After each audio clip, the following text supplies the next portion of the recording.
Hello everyone, my name is Jenan. We have Alex and Philip here, and today we're gonna rank all the new cards from Vendetta. Are you guys excited? Hell yeah.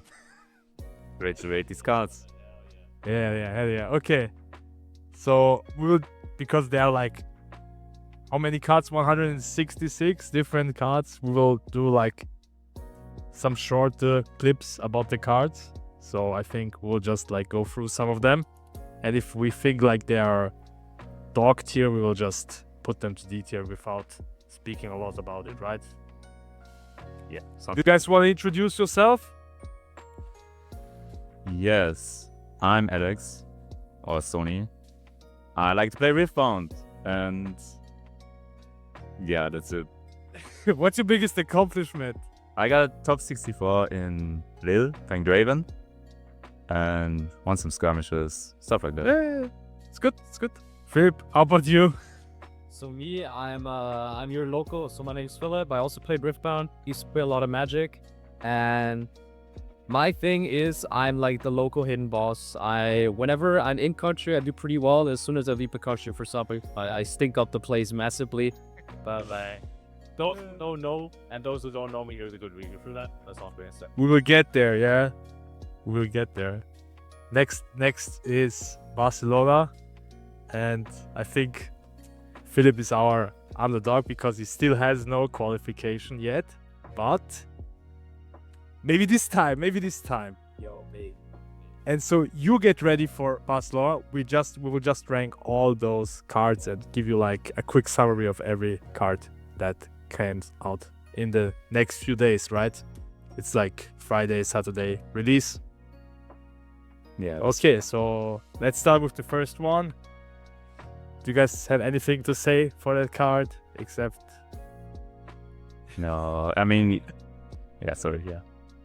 I mean, obviously, it's meant for Renekton, I think, because that deck likes to go low on runes, but it just doesn't do enough for constructed. Right.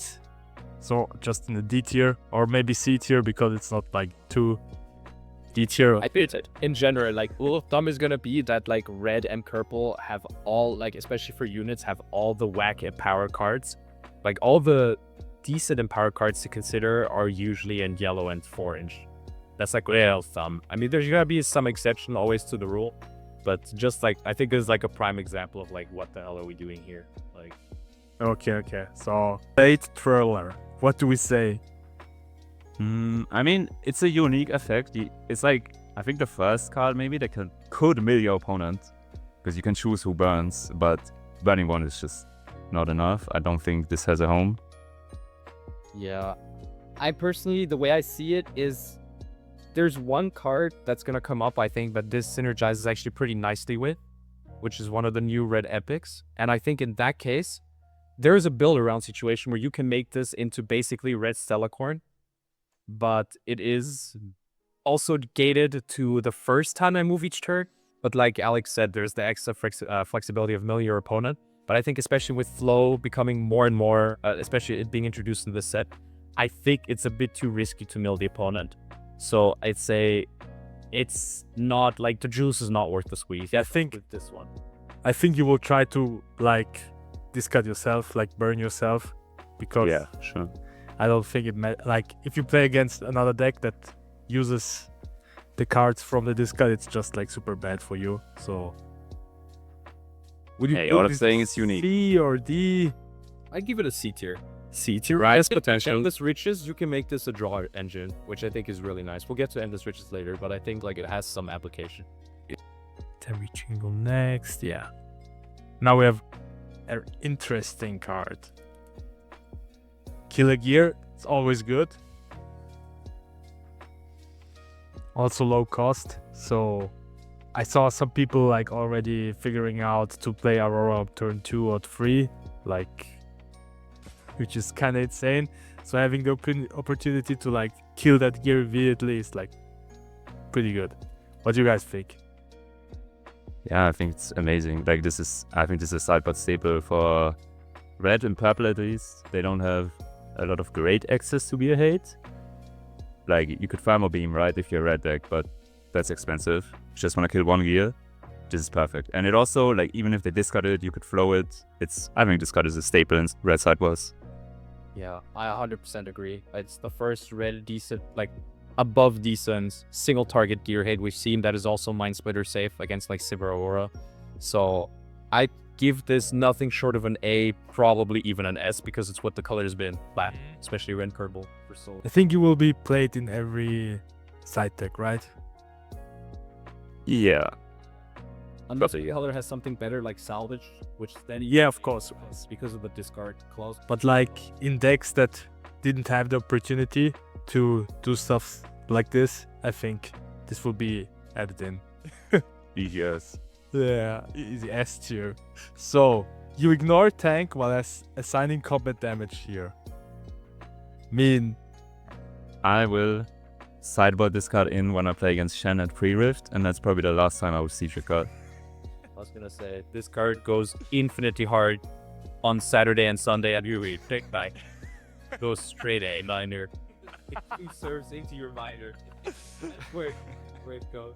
I mean, I could see it in C tier, right? Because if there is a meta where like tanks are needed, this could be it. Because the thing about tank is, like, we've seen, and especially what we learned from set 1 very quickly, is that tank is really good when you're attacking and sucks when you're holding, because holding sucks. Okay. Occasion here is that the ignoring tank only works while you're attacking, which breaking boards is not difficult in this game anyway. So Okay, gotcha. Yeah, let's put it into D tier then. Whee. Now, any one of you want to read out the cards? Okay. We got Forsaken's Bakai. It's a 2-cost with 2 might. If you control fewer runes than an opponent at the start of your beginning phase, give me +1 this turn. Yeah, what do you guys have to say about this one? Sounds kinda mid, to be honest. yeah, I mean, your implication, I think, if you see this, it kind of looks like a Renekton deck, which I'm already super low on, because from what I've tested it, it's atrocious.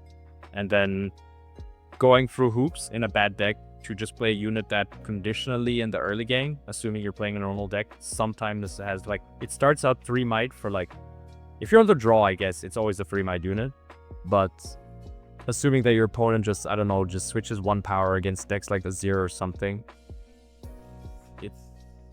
there is more impactful 2-drops, especially in the late game you can have. Yeah, like, I think just, yeah, in general, it's like, I don't know if it's worth to play that in your deck.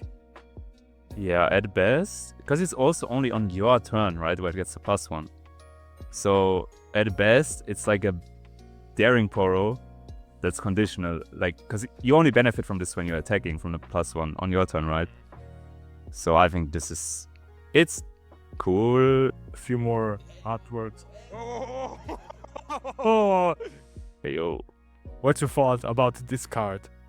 About the artwork? Do you want to say something? You didn't want to skip the card. I mean, hey, my lawyer told me to say what I'm about to say, so.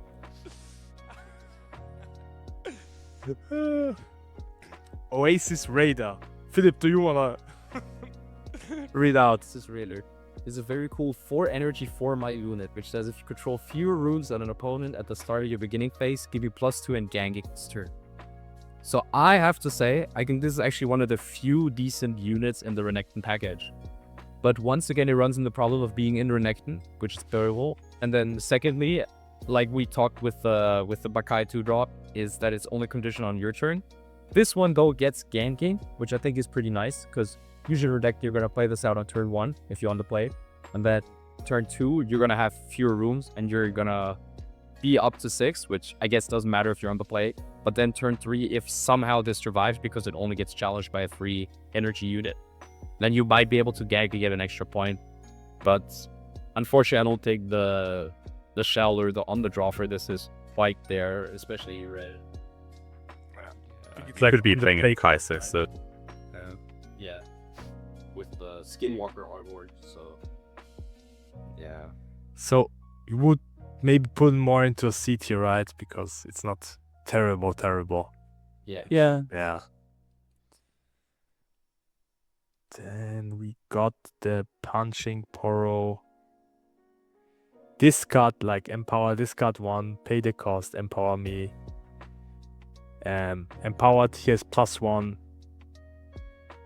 Think it's like not it's like a good two drop, right?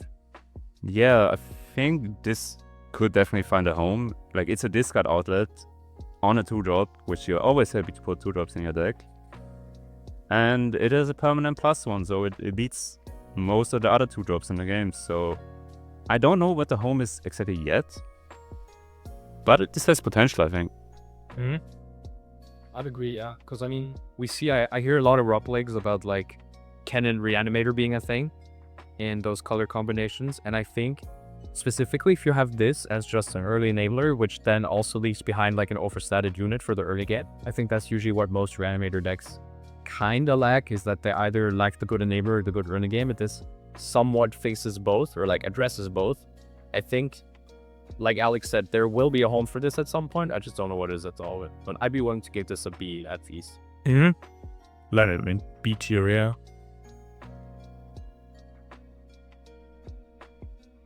Alex. Okay, we got Ruthless Strike, a spell for 3 energy. It's an action. You can discard 1 as an additional cost, and it will deal 3 damage to a unit at a battlefield. And if you pay the additional cost, you deal 5 instead.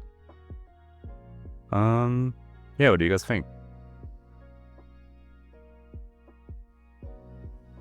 This looks like Jinx support, I guess. I don't know.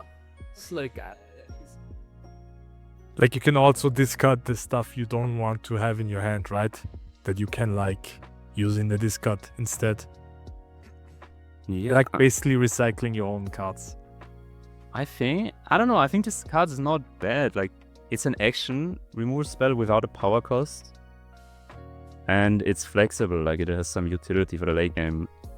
It might be too expensive for Constructed, but I don't think it's a bad card at all. I think it's like yeah. I think I could see it again if it's like part of this like Reanimator shell thing, where like Cole. It helps you like be overstated in the early game plus be an attacker, but at the same time, compared to the Poro, this one's reactive. So you need to have a unit at a battlefield, which you're not having about shooting your own, or usually it's the early game you're not gonna have, or shooting your opponent one requires them to go in, which I guess they always do want to go in, because if your point is to cheat out bad units, they have to blood rush you. But I guess there were where this card comes in. So yeah, I think like C tier is right. Yeah, it's like not a dog tier card. Philip, it's your turn. I feel like the teacher, like always, like now you have to read out. So Bakai Reaper, I would like to skip talking about this card. I've already seen. Okay. Too many power costs, man. What is this? Yeah. Then we have the Consuming Curse. It's an action, costs 2 and deal 2 to a unit at a battlefield. This deals 1 bonus damage to each card with this name in your trash. So, yeah, I don't know. I'm not seeing it. Yeah. I'm saying these. As you go. Yeah, that's not great. Pendulum Blade. Okay, we got Pendulum Blade, a gear for 3 energy. You can equip it for red power. It gives +1, and it says when I move to a battlefield, give me +2 might this turn.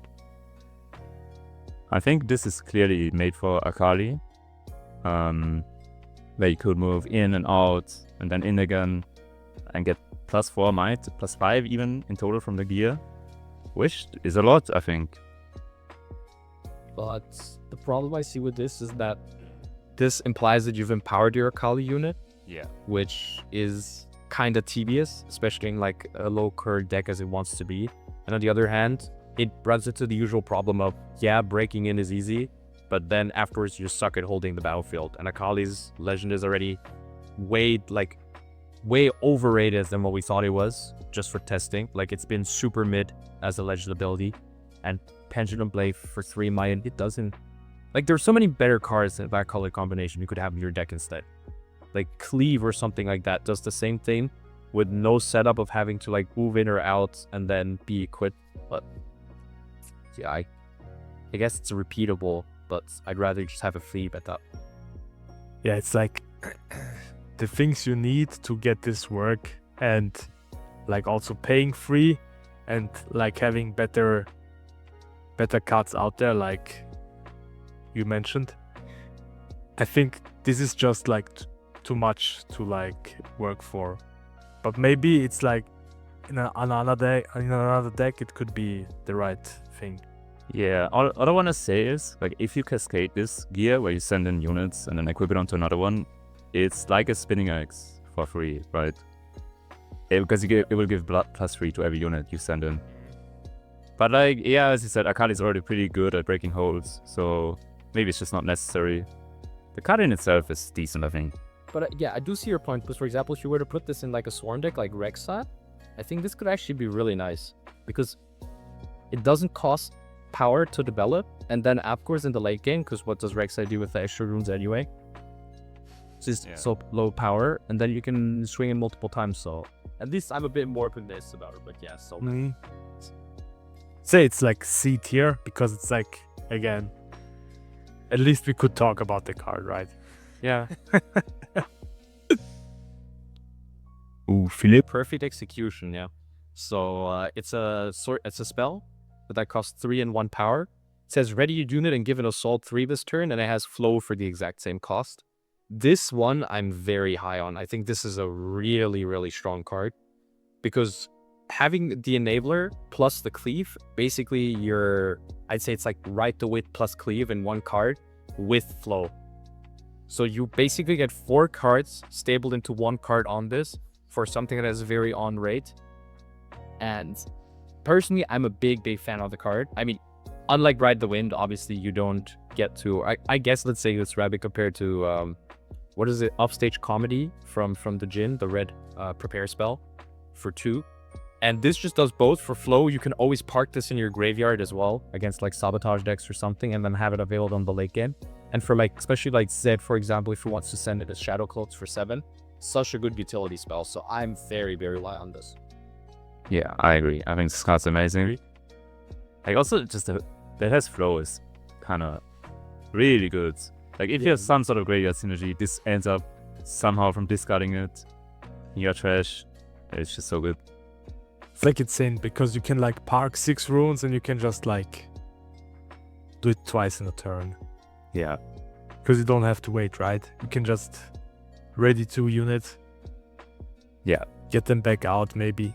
Like, you can get the characters even out. You don't really need the assault free if you just want to like back off with your characters, right? So I think this is like an S tier card, right? Yeah. I'm leaning more towards A, but I'm okay with S if you guys feel like S. I think S is really good.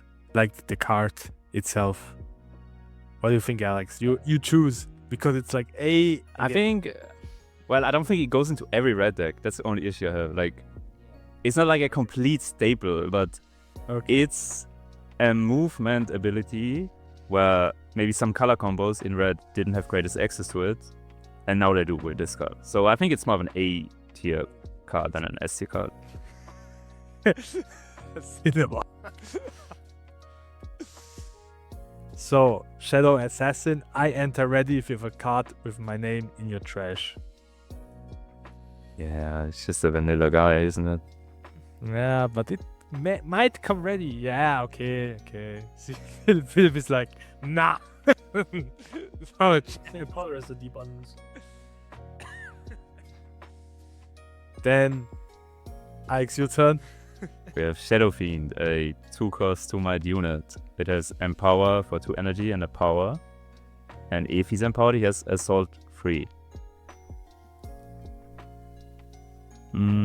First of all, what is going on with this artwork? Like, I was gonna say, that's why I would give it a C only for the artwork, because I think the artwork's super sick. how you like it? I thought I'm like having a stroke looking at it. To understand what it is. Oh, okay, I gotcha. That bumps it up for me, not gonna lie. But I don't think you're not gonna talk about this. yeah, it's a 2-drop with utility, but there's better ones, I think.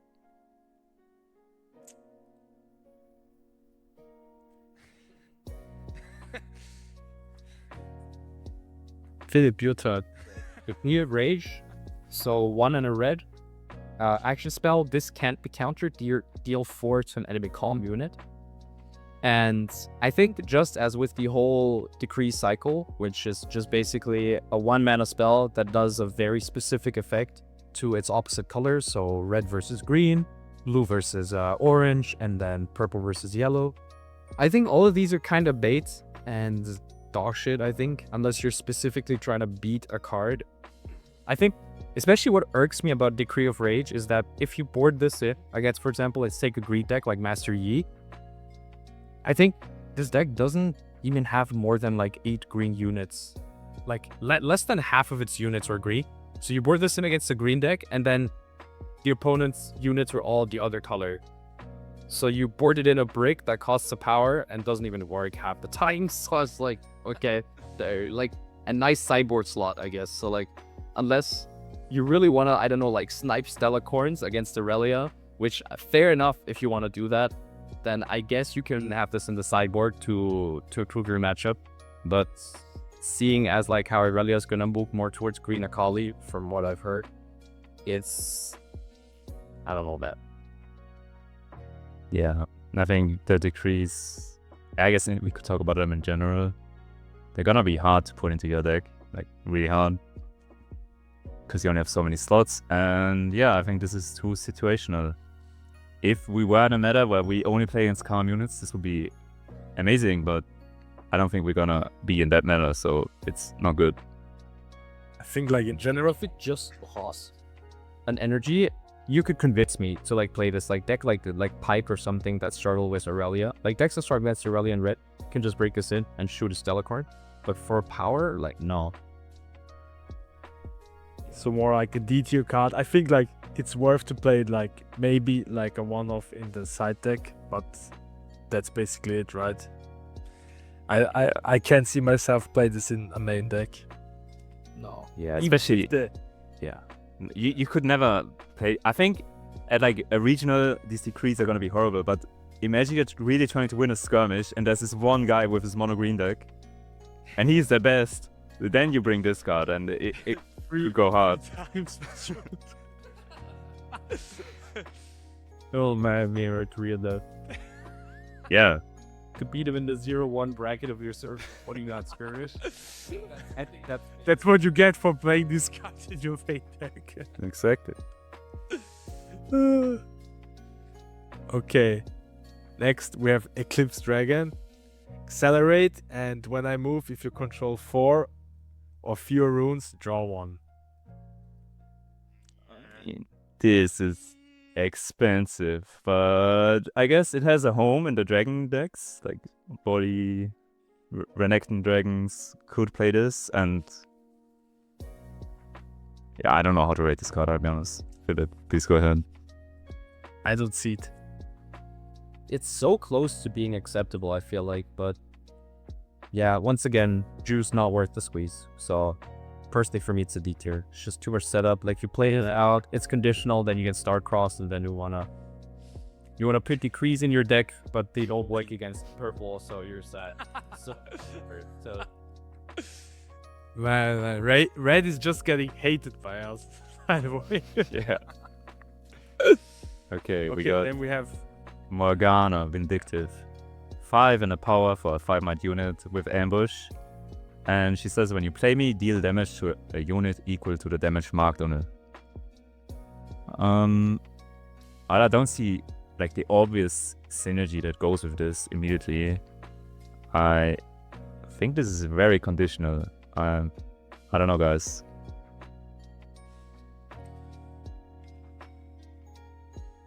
I'd say I think this is like in Back to the Future at the end when he like does the guitar solo and they're like, what is this shit? That seems like your kids are gonna love this one. That's just like for set 5. I think your kids in whenever Morgana Chact releases, I think we'd go back and be like, holy moly. For now. For now, it's like, I mean, I could see it in C tier just because it has potential to be a good card, right? I mean, it's still a decent for you, like stat Yeah. ambush unit. So Yeah. That's fair, yeah. The ambush kind of... C tier is kind of fair. It's a shame that's only to a unit, not every unit. Because if you could like hit 2 things with a falling start and play this and kill both of them, it would be kind of cool, but it only shoots 1. yeah.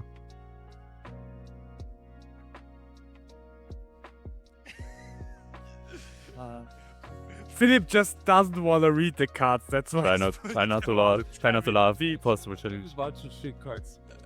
Yeah, just skip. Hey, you can read that one. That's cool.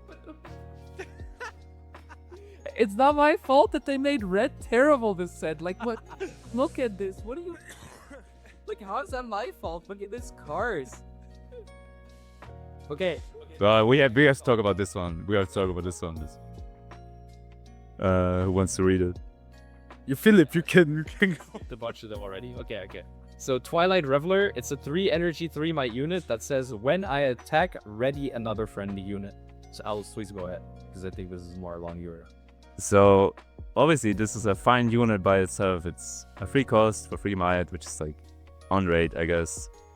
Movement's always really nice. Like, I feel you can find a lot of spots where this will be good, where you conquer with one unit, then conquer with this one, ready the unit you just conquered it, and send it back to base. But this card has some combo things. If you've seen with Akali, you could play Svelswanger, put it on one of those Revelers. If you have 2 of them and you stun a unit, you can keep moving them in and readying them. If you have a Jhin or a Stellarchon, you can also send them into the stunned unit repeatedly and generate infinite resources, infinite card draw. So, this card has potential, man. What can I say? Same in yellow, I think, with the eye. Yeah, Diallo also has an infinite with this card. Also, it has no power cost, which is like always pretty good. Yeah, but the random ass dogshit card that has like 3 and 4 attack, that just has like some values assault, and just pay for it. That one had the power cost. But this one, that's like way better. They're like, design wise, sometimes it really doesn't click for me what they want from this game, but apparently this is fine and the other one like needs to be like put into the walls of Jericho or something.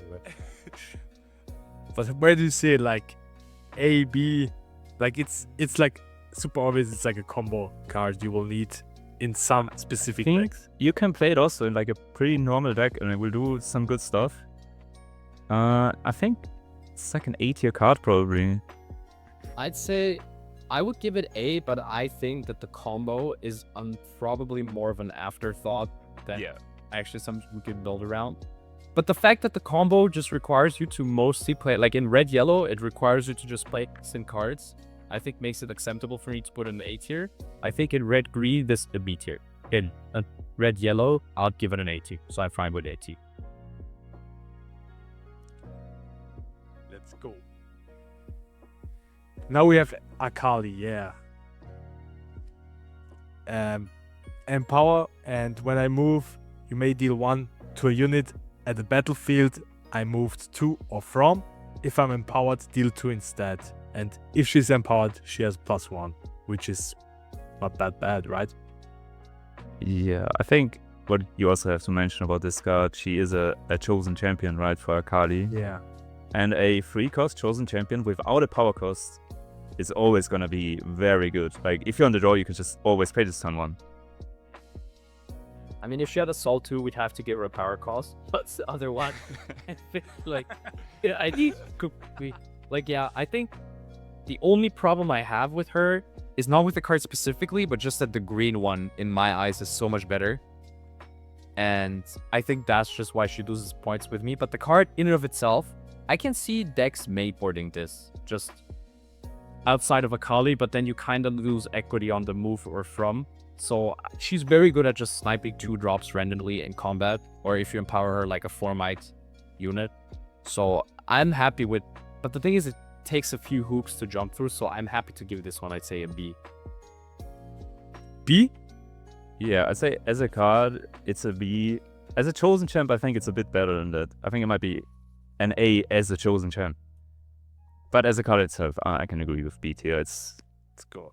kind of awkward to use. It's very good, yeah. Oh, this is an interesting card. Okay. Oh, yeah. This is a gear called Endless Riches, which costs 5 and a power.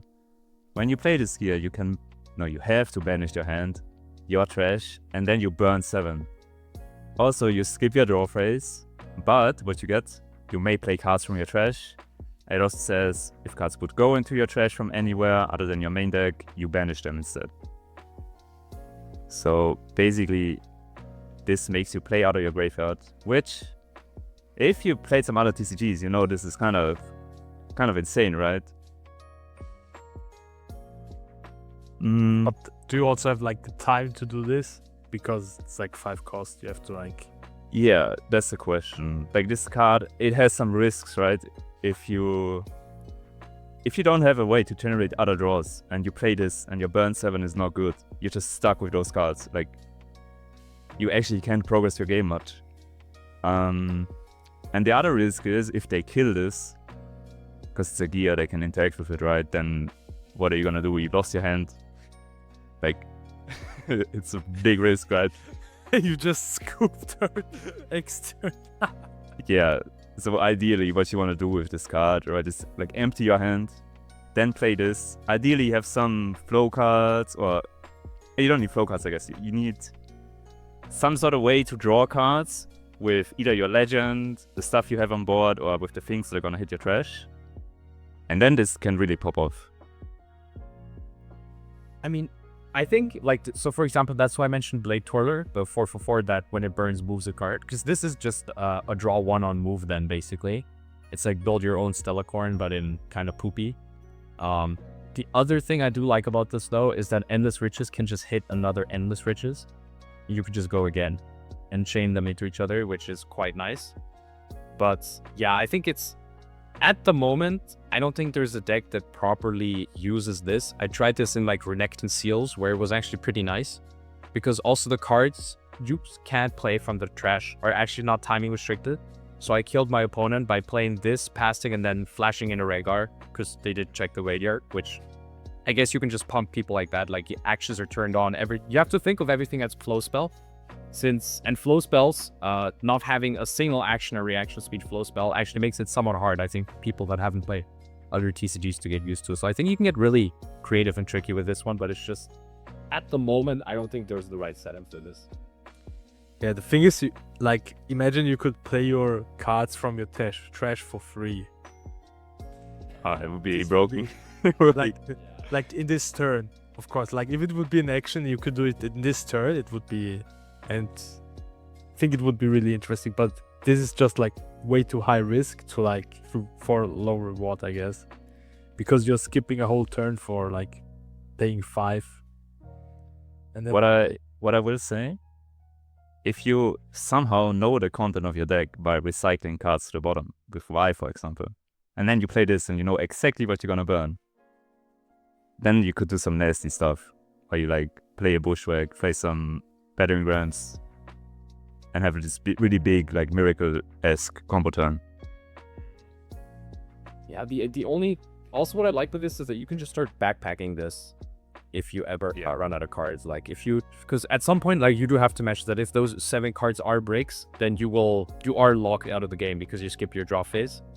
But if you have something like Backpack, or something to, like, reset this or flicker this or something, then they're...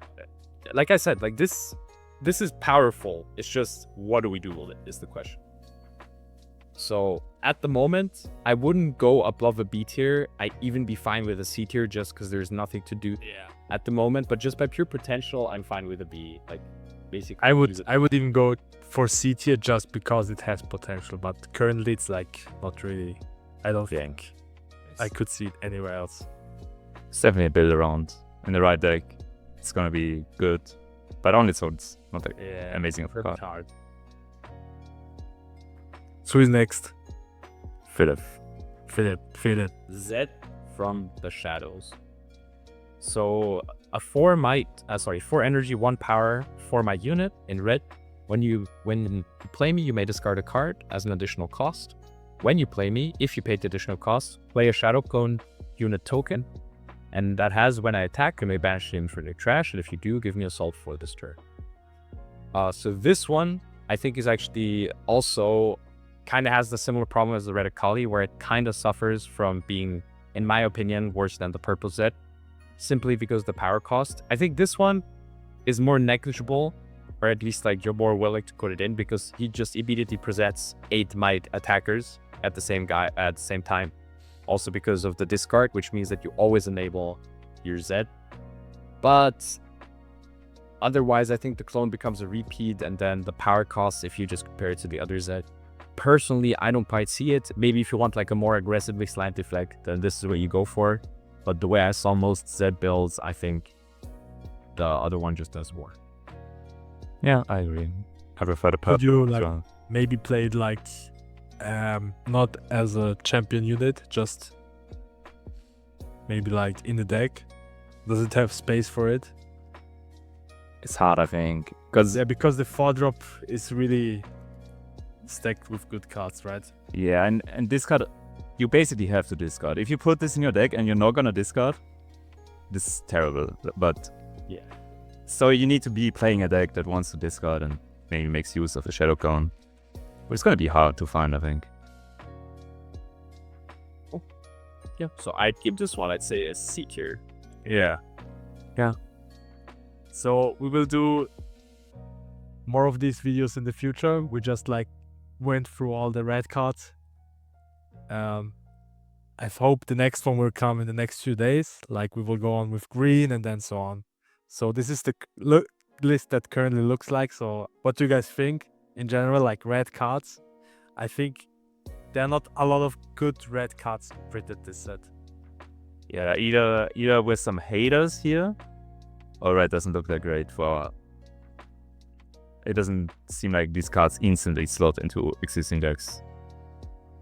I mean, I think in general, set 4 doesn't seem to be done in Pitfall or like the threading, like boarding the needles that much, which I think is fine because the point of the set is to be experimenting with opponent combinations. So there is no point in having to like shift the meta or anything, which I mean, yeah, as we saw, there's like a few key role players that think Circle Color Week was patched up, and especially here it is. Well, they're in as part of it. Purple, but I mean the set power level wise does it's really very specific.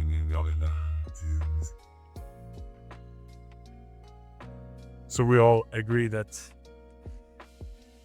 red is not currently it, but maybe we will see. Maybe it's like the best of the 6. We will see from the color. Maybe the other one are worse. Who knows? We'll see the last one. Man. Yeah. You think? Oh, I'm like I didn't look at any cards because I just went blindly in. I just want to see like every card specifically.